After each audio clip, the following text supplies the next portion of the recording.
इस वीडियो में हम रिप्रोडक्शन के बारे में पढ़ने वाले हैं।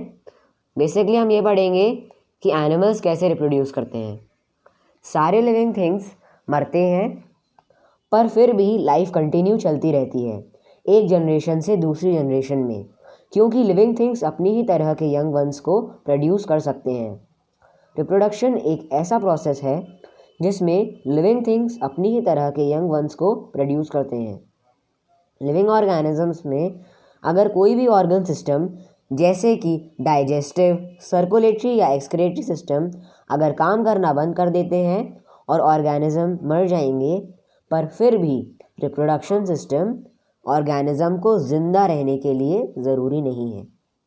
यानी कि अगर रिप्रोडक्टिव सिस्टम नहीं भी है तो ऑर्गेनिज्म ज़िंदा रहेंगे, पर बिना रिप्रोडक्टिव सिस्टम के ऑफस्प्रिंग प्रोड्यूस नहीं कर सकते हैं और अपनी स्पीसीज़ को कंटिन्यू नहीं कर सकते। प्लांट की तरह एनिमल्स में भी दो टाइप के रिप्रोडक्टिव सिस्टम होते हैं,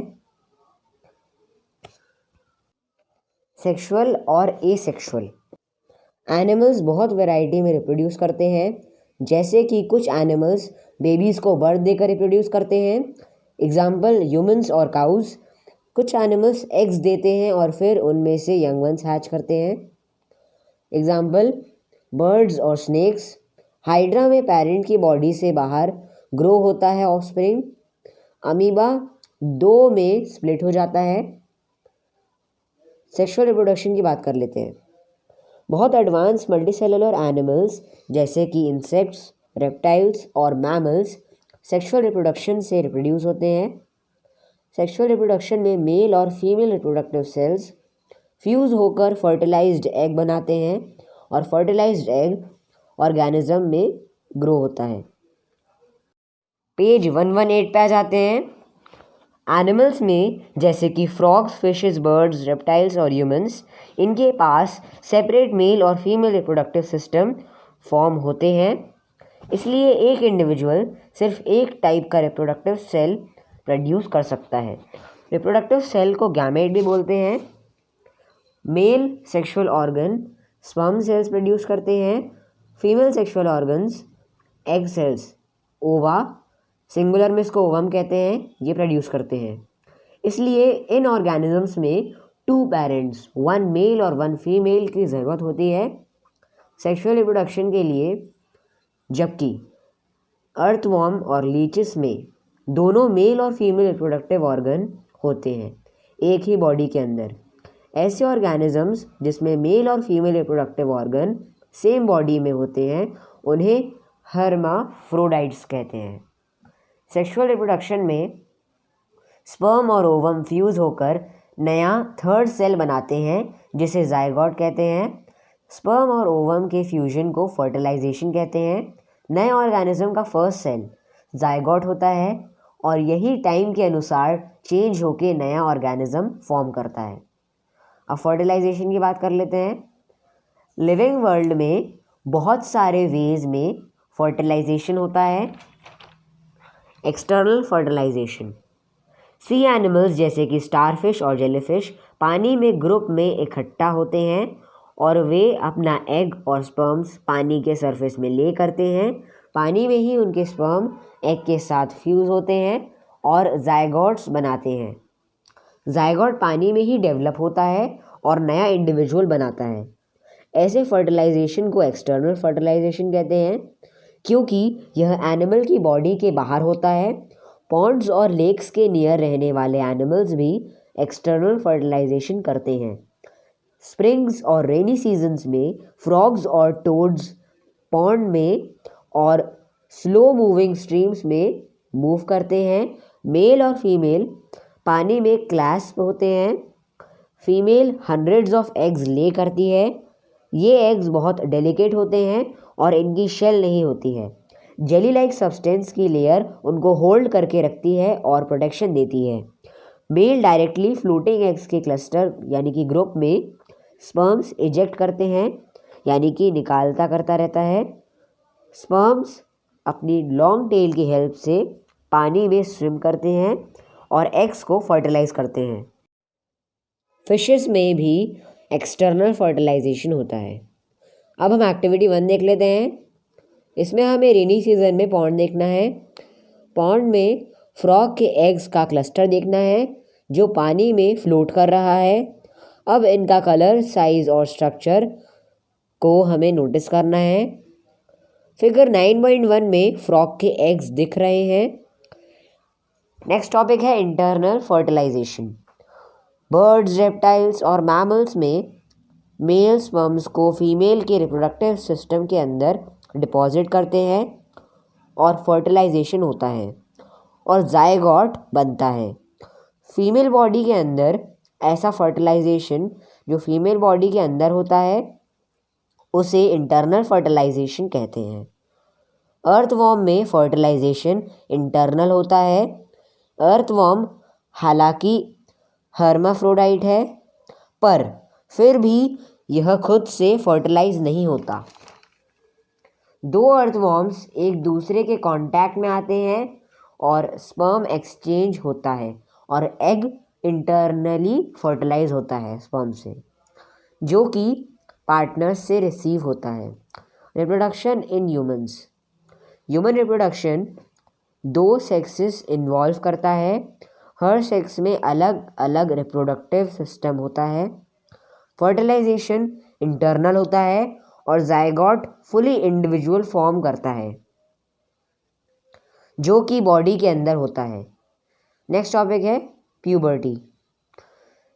सेक्सुअल मैच्योरिटी बॉयज़ में 11 to 16 ईयर्स के बीच में होती है और गर्ल्स में 10 to 15 साल के बीच में। इसे हम प्यूबर्टी बोलते हैं।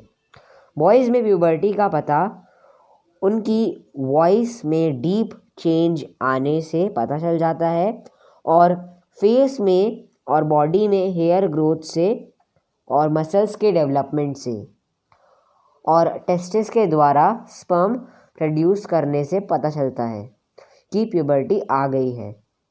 वही गर्ल्स में ब्रेस्ट साइज बढ़ने से, हिप के राउंड होने से पता चलता है कि प्यूबर्टी आ गई है। ये सारे चेंजेस हार्मोन्स के कारण होते हैं और हार्मोन्स गर्ल्स और बॉयज़ में अलग अलग होते हैं। नेक्स्ट टॉपिक है मेल रिप्रोडक्टिव सिस्टम। मेल्स में रिप्रोडक्टिव ऑर्गन्स टेस्टिस पेयर है। फिगर 9.2 में दिख रहा होगा।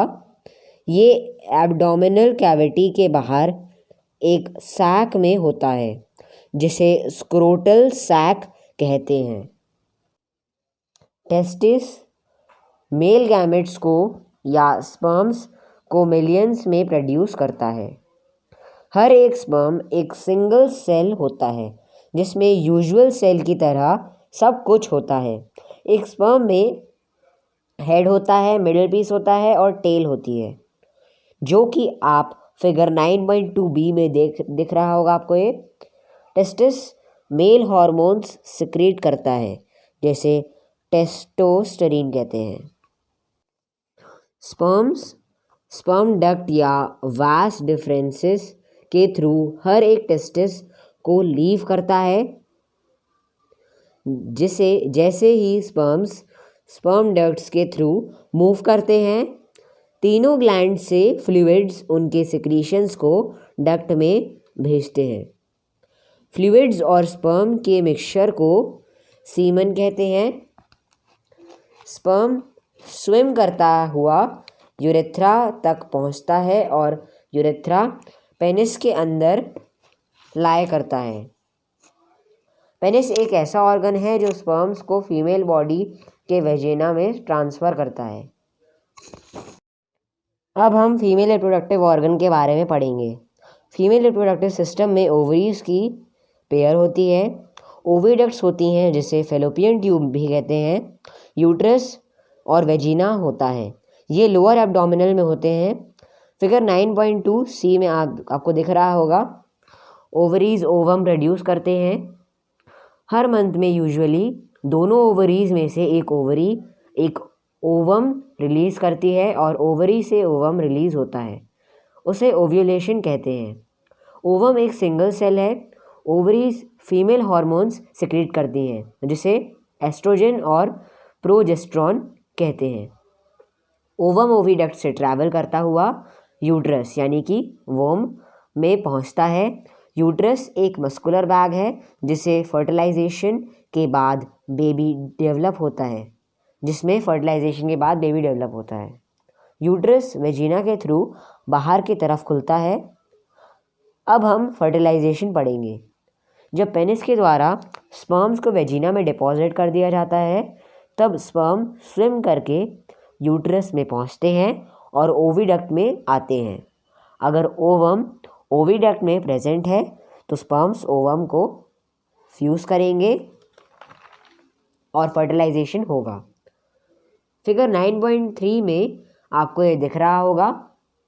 फर्टिलाइजेशन के समय स्पर्म का और ओवम का न्यूक्लियाई फ्यूज़ होता है और सिंगल न्यूक्लियाई बनता है और फर्टिलाइज्ड एग बनता है। फिगर 9.4 में आप देख सकते हैं जाइगोट के फॉर्मेशन के साथ ही न्यू इंडिविजुअल की शुरुआत हो जाती है। अगर ओवम फर्टिलाइज नहीं हुआ स्पर्म के द्वारा तो ओवम कुछ यूट्राइन मसल और ब्लड के साथ यूट्रस से एक्सपेल हो जाता है। इसे मेंस्ट्रुएशन कहते हैं। एक बार में नंबर ऑफ एग्स कितने प्रोड्यूस होंगे ये अलग अलग मैमल्स में अलग अलग होता है।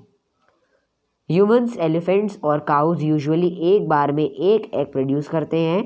कैट्स, डॉग्स और रैबिट्स एक बार में एक से ज़्यादा एग्स प्रोड्यूस करते हैं। इसलिए एक बार में ज़्यादा बेबीज बॉर्न होते हैं उनके।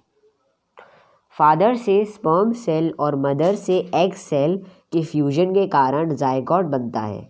इसलिए इसमें मदर और फादर दोनों के क्रोमोसोम्स और जीन्स होते हैं। इसलिए न्यू इंडिविजुअल दोनों मदर और फादर की कैरेक्टरिस्टिक्स को इनहेरिट करता है। नेक्स्ट कुछ फैक्ट्स हैं।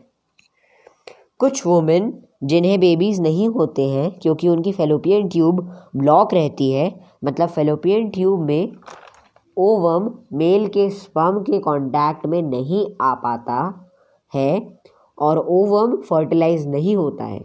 इस प्रॉब्लम को टेस्ट ट्यूब बेबी टेक्नोलॉजी से सॉल्व किया जा सकता है। इस टेक्निक में वुमेन की ओवरीज से फ्रेशली मैच्योर्ड ओवा को स्पेशल सिरिंज की हेल्प से कलेक्ट करते हैं और सीमेन को इंक्यूबेटर में रखते हैं। इंक्यूबेटर को इन वाइट्रो भी कहते हैं। स्पर्म्स ओवा को फर्टिलाइज करते हैं ताकि एम्ब्रियो बन सके।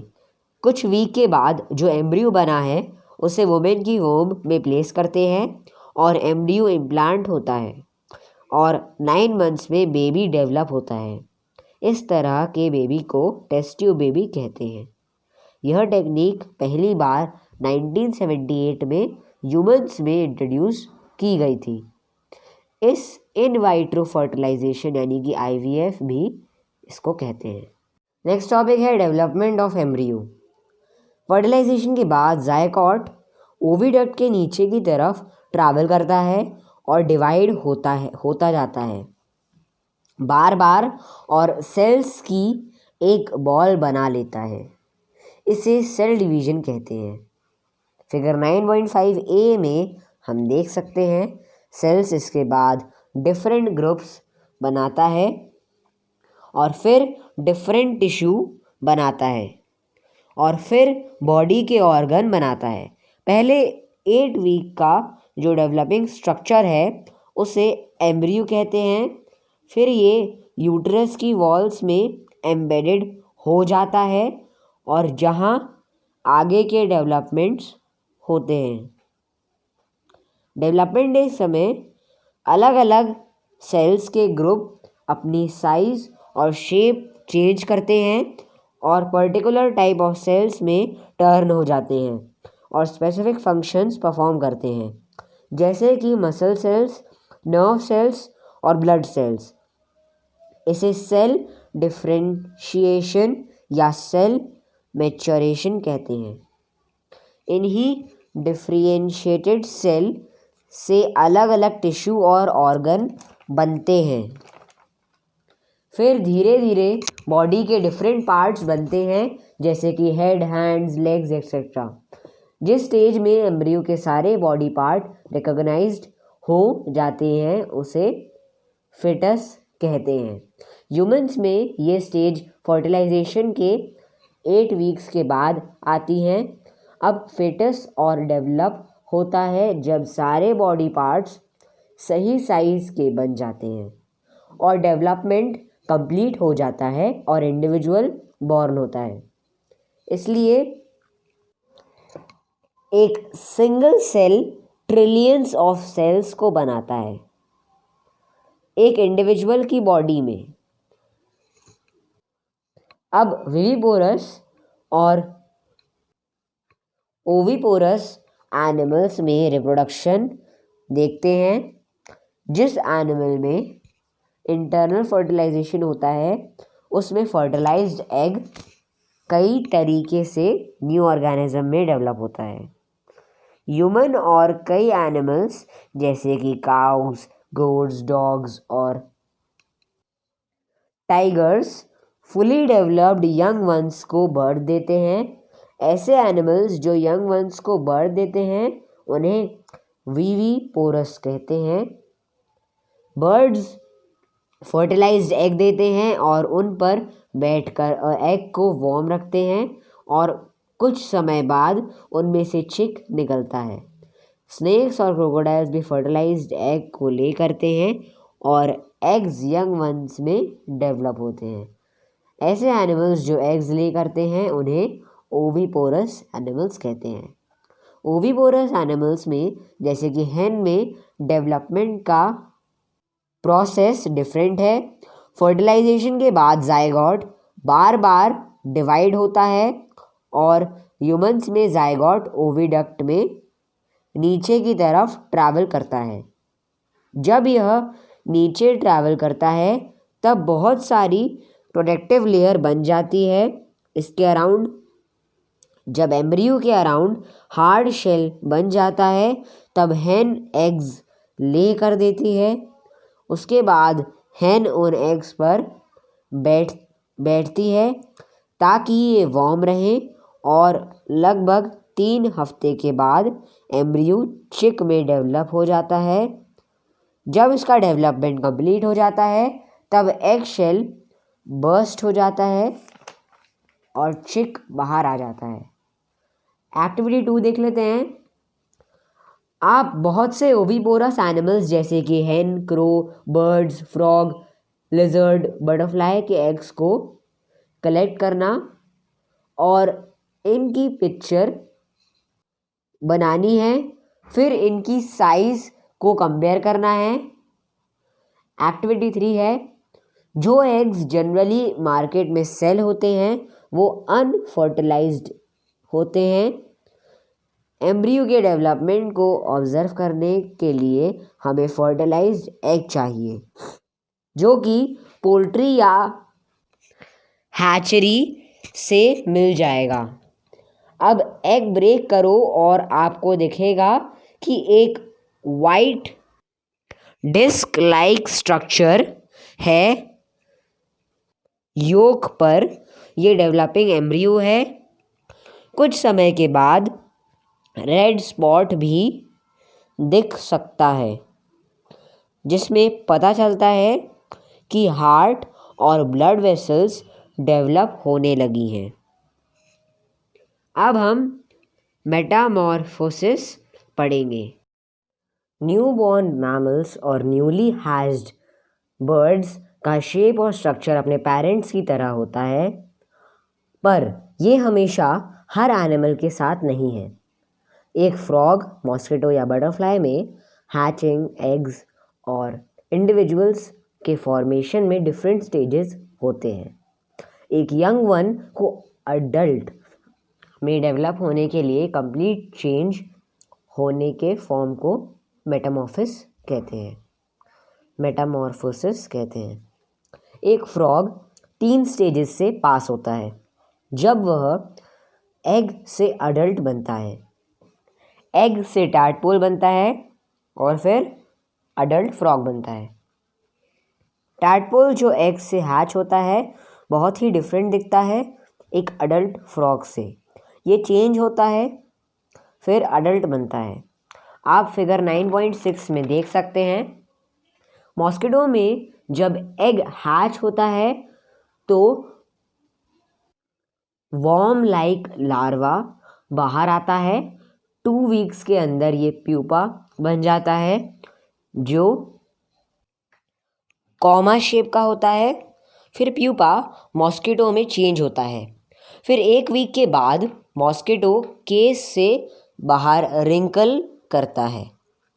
आप फिगर 9.7 में देख सकते हैं। बटरफ्लाइज और मॉथ्स भी लार्वा और प्यूपा के स्टेजेस से पास होता है। अडल्ट बनने से पहले एग कैटरपिलर बनता है और फिर कैटरपिलर प्यूपा बनता है और प्यूपा अडल्ट बनता है। अब एसेक्सुअल रिप्रोडक्शन पढ़ते हैं। एसेक्सुअल रिप्रोडक्शन में एक पेरेंट से न्यू ऑर्गेनिज्म का प्रोडक्शन होता है। इसमें 2 सेक्सेस की ज़रूरत नहीं है। एसेक्सुअल रिप्रोडक्शन के बहुत फॉर्म्स हैं। कुछ हम डिस्कस कर रहे हैं जैसे बाइनरी फ्यूजन का मीनिंग एक सेल डिवाइड होकर 2 पार्ट्स में डिवाइड होगा। ये एसेक्सुअल रिप्रोडक्शन का सिंपलेस्ट फॉर्म है और ये सिंगल सेल ऑर्गेनिज्म में होता है जैसे कि अमीबा। फिगर 9.8 में आप देख सकते हैं। और पैरामीशियम बाइनरी फ्यूजन में फुली ग्रोन पेरेंट 2 हाफ्स में डिवाइड होता है और 2 न्यू सेल्स प्रोड्यूस करते हैं। अमीबा में पहले न्यूक्लियस 2 बराबर पार्ट्स में डिवाइड होता है। साइटोप्लाज्म भी 2 भाग में डिवाइड हो जाता है। हर एक पार्ट में न्यूक्लियस होता है। अब 2 डॉटर अमीबा बन गए और फिर फुल साइज में डेवलप होंगे स्प्लिट होने से पहले। अब बडिंग देखते हैं। बडिंग में नया ऑर्गेनिज्म बल्ब लाइक प्रोजेक्शन के फॉर्म में ग्रो करते हैं। इन्हें बड कहते हैं। ये ग्रो होता है और पेरेंट से टूट कर गिर भी सकता है। फिगर 9.9 में आप देख सकते हो। यीस्ट और हाइड्रा बडिंग से प्रोड्यूस होते हैं। हाइड्रा में बड बॉडी वॉल पर अपीयर होता है और कंप्लीट हाइड्रा में डेवलप होता है और पेरेंट से सेपरेट हो जाता है। फिगर 9.9 में आप देख सकते हैं। कोरल और स्पॉन्ज में बड सेपरेट नहीं होते हैं अपने पेरेंट ऑर्गेनिज्म से। ये अटैच रहकर ही डेवलप होते हैं और रिप्रोड्यूस होते रहते हैं।